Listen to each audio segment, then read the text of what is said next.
Hi, I'm your host, Marlo Lemon, and you're listening to Wild Voice, the podcast where I take this voice of mine and share my wild journey with you.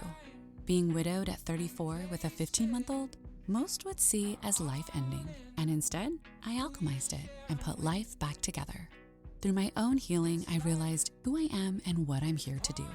I'm an intuitive energy healer and spiritual teacher, and sharing how I view the world is how I help you upgrade your life and alchemize your journey into magic. Well, here we are. Season 2 is upon us. When I started this podcast, I never saw it ending, but I also wasn't sure how I was going to make space for evolving and integrating and truly leaning into life and what it brings up, and still bring it all here and articulate it in a way to share it with you. Like seasons in our relationships, life, careers, friendships, family dynamics, the weather. This podcast is meant to go in seasons as well. What I have been so overjoyed to see is that this stuff we talk about is timeless, and depending on when it finds you, the information just hits different. I love seeing how so many of you are re-listening to season 1 and utilizing these episodes exactly how I hoped. As a resource, a tool in your back pocket that you can reach for whenever you feel like you need a little boost, or reminding that you know exactly what to do next, and that you always have someone in your corner, and that you are always in the right place at the right time. We're just playing with your definition of right and expanding those possibilities instead of restricting them to one option or the other.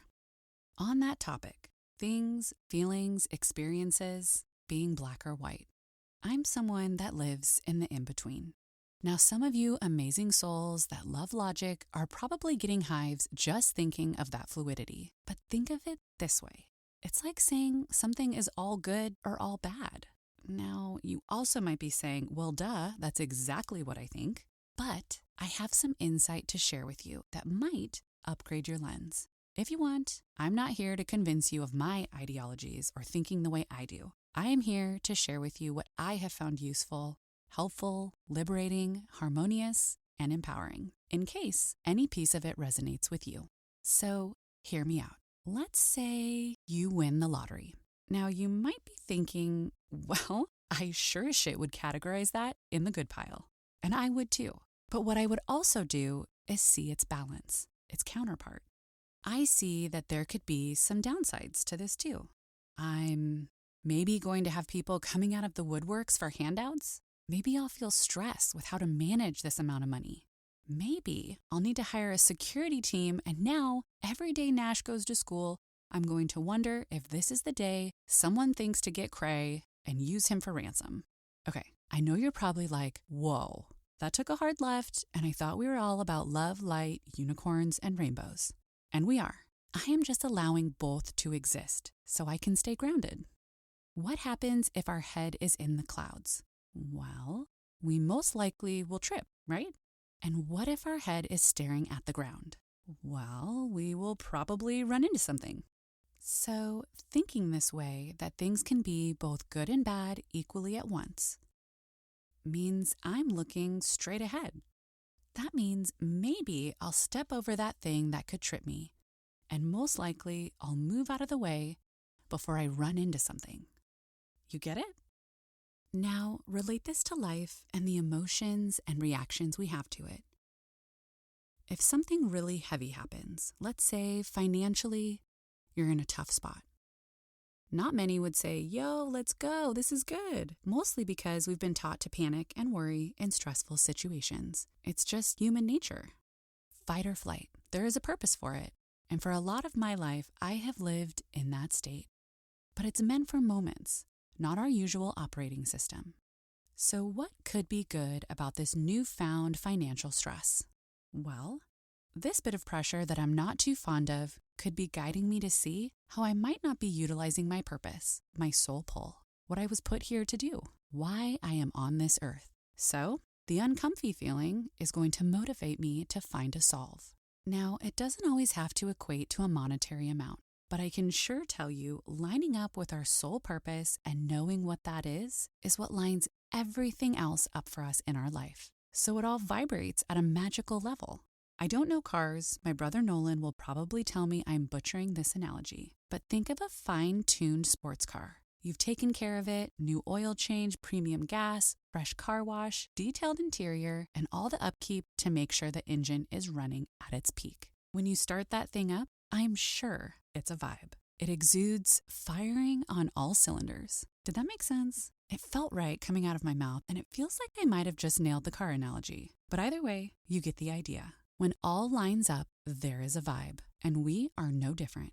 So back to the financial tough spot. Maybe the good is you get to align yourself with spending more time with your family, which although you might think is a fail if it doesn't bring in money. But who knows that getting your family to operate well, that only you can do, actually attracts an opportunity that just finds you because you have prioritized one of your highest values, family. So Source, remember, insert whatever you believe in here when I say that, says, you go girl or boy, we see what you're doing and we want to help. There's this misconception that I have even had myself before, that the universe rewards or punishes us based on how evolved we are and how well we integrate these knowings. I'm here to tell you that that's a bunch of BS. There is no malice or let me teach you a lesson kind of vibe.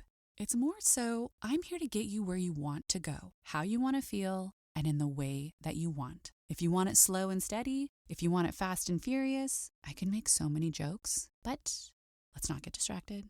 This life is really being guided by our human self and what our higher self, aka soul self, decided it wanted to experience and learn this go around in this meat suit. If you could think of it like that best friend you tell, okay, I just want to go out for like an hour, and no matter what I say, don't let me stay longer or call my ex. Well, time goes by and now you're vibing and you want to stay out and you grab your phone to call your ex. And then, out of nowhere, your friend slides in and slaps your phone out of your hand, slings you over their shoulder, and carries you out of the situation and tucks you into bed. Just the visual of this makes you smile, right? Well, it would be like the next day you cursing your friend for doing exactly what you asked for. Before you were in a heightened emotional state, the wanting to call the ex and keep partying version of you. Before that, you knew deep down that wasn't what was best for you. But in the moment, we can get caught up. Do you see where I'm going with this?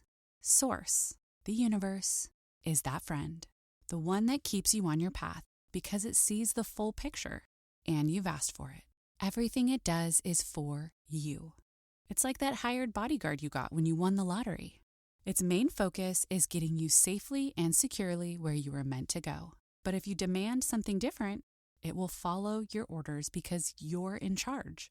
But ultimately, there will be moments they would intervene for your overall safety and protection because that's their job.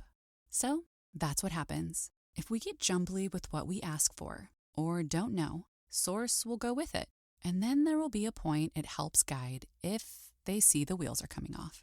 But it's all in love. So pick that thing that you think is terrible. Worst thing you can think of that you have to deal with or that has happened, even just recently. Think about how it made you feel. And you're probably like, no thank you. That feels reckless. If you've gotten this far, you know I don't blow the doors wide open without a way to protect your peace. And this deep dive is the quickest, most complete way through. So, you got that thing. Now think of that main emotion. You might need to Google emotions to get that one that actually feels right. I'll wait. Then, I want you to see why that is good it's happening or that you feel that way. If it takes you until next week, it doesn't matter. Keep that thought in your mind until you find out ways on why it's good that it's happening. And your sirens might be going off and saying, this is so absurd. This is so different than what I'm used to. Well, I think you found this podcast for a reason. I think you're hearing it this very moment because maybe, just maybe, you're ready to try something new. And I don't care if it's even the smallest thing. Let's say that something as big as an emotion that you're feeling and that pain has gotten you to check in with you when most people go a lifetime without truly stopping and checking in on how they are doing, truly. Like, think about it. We go around considering and worrying about other people's feelings. How often do we just stop and ask, hey, like you're looking at yourself in the mirror, how are you doing? Don't underestimate how powerful and impactful that can be. For those of us that love attention and feel loved, doing something as simple as that can be a game changer. And you'll know because you'll see your outside world reflect that. How it felt for you to look in that mirror and just say, hey, how are you doing? Will be that same feeling you start to attract from other people, checking in on you and caring. Or maybe it gets you to reconnect with an old friend to vent. Or maybe it led you to this podcast, which now you find a community of people that just get you. Or maybe it guides you to your sole purpose and what you help others navigate and overcome. Or it's there to give you a real life example of how powerful you are and a reminder you can overcome anything. Do you know how liberating it is to go into a world feeling that way, knowing nothing can take you down? So now that you have something to ponder for a sec, I'm going to tell you a story. The story of what has been going on since the end of season 1 to now. When I recorded that last episode for season 1, the pause the learning one, my intuition was in the driver's seat, but I wasn't totally aware of it because I had no idea that was going to be the end of season 1. How fitting, right? But life got wild and I was on a massive growth journey, and that slapped me in the face a week later. I kept thinking I would jump back in, and after trying to force it for a few weeks, I realized what was happening. I was in a growth spurt. And anyone who has experienced those, you know, it's not a time to share because you don't even know what in the actual fuck is going on. It would be like the blind leading the blind. I had to hunker down and expand. And expand I did. For a while, I tripped a lot too. I had a lot of moments of lack and scarcity mindset. But I navigated and was in forward motion, even though I had to remind myself at times that that was true. I would be lying, which I'm not into, if I said life was super easy and unicorns and rainbows shot out of my ass. I mean, there have been some beautiful moments that you could equate to that, but there have been some hard ones too. Ones of real transformation and integration of who I am and continue to evolve into, what I want out of life, and finding the harmony between clarity on that and not relying on my outside world for my happiness. Learning to really love all the parts of me, even some that feel not so spiritual. But realizing in just accepting those, that is actually the most spiritual shit we can take on. Or how about what expectation I have for the family and life I want for Nash and I, and the panic and fear that sets in when I feel like it's further away than I expected it to be by now, mixed in with moments of seeing how much control and say I actually do have, and I am not just along for the ride. Yet, seeing the balance of the moments, I get to sit back and enjoy the ride. Now, we are all on a very unique journey. Like what I might be leaning into and needing to let go of, you might be needing to step up and take responsibility. Maybe in moments I take too much responsibility that I get so hard on myself. You might have moments of feeling like you're in the clouds and you need to see where you have created what you see before you. It ebbs and flows, and this is what this podcast is all about. Through my stories, experiences, solo episodes, and interviews, I know you'll find pieces that fit for you and align in the very moment you hear it. Take what resonates and apply it where it elevates your life. I feel like since we talked last, I have lived a few lifetimes. I have had emotions that I didn't know existed, and I have had moments of fight or flight. I'll tell you, there was a moment I had bags packed because I felt like I needed to leave a situation right then and there. Not because I was in harm, but emotionally I felt panicked at the life I was looking at. And I felt disconnected and startled because I thought I knew better. I know how life works. I know I can shift and create whatever I want out of this life. So why was I feeling so panicked? Why was I feeling so unsettled? For some reason, I was having a hard time seeing through the weeds. That happens. And that's okay. We aren't broken. It's not a sign of scary things ahead. It's actually just a beautiful reminder that our present moment could use some attention and seeing I'm actually exactly where I'm meant to be, no matter how bad it feels. Seeing I'm exactly where I'm meant to be, no matter how bad it feels, was a big lesson. And reminding myself that I am safe and this is not going to kill me.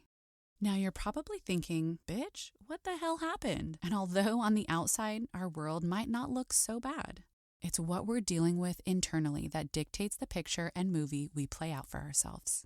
So getting ourself in tune, in check, clear and soul aligned, and feeling seen is always going to be the best solution. So in a nutshell, Season 2 is a compilation of what I have lived and integrated and practiced. This is always how it goes. I have to go through the things and apply the tools and play with them and use a dash of this and a dash of that. Or remove certain things and try others, like a recipe I'm making from scratch. Sometimes we mess up a few times before we nail it. And that's pretty much what I do in life. I'm like a scientist pouring and mixing to get the exact concoction and reaction on what I want to see and feel. It's a euphoric feeling to come out the other side, and I'm excited to continue to weave in my personal journey along with spiritual teachings I've used along the way. But I have to go through the shit first, so I can relate to you, so I can speak from experience. Almost like I need to earn the right to share what I know with you so that it lands and is as useful and pure and high frequency as possible. So here we are, Season 2. We're evolving, and it's time. Thank you for being here and being on this journey with me. Every single one of you I feel. Remember, I speak energy. I don't have to meet you or see you or know you to feel the vibes. So to another season of figuring this shitstorm of life out and being guided to emotional harmony and trust. Here we go. Okay, just because this episode's over, it doesn't mean our time together has to be. Check the show notes on ways for us to stay connected. And one more thing, if you found this episode helpful, I would be so excited if you chose to rate it, review it, like it, share it, or shout it from the rooftops to those you think might align with it. The more soul-aligned we are, the more beautiful, harmonious, and fulfilling this world becomes. We're in this wild ride of life together. Okay, that's all. I'm your host, Marlo Lemon, and you've been listening to Wild Voice.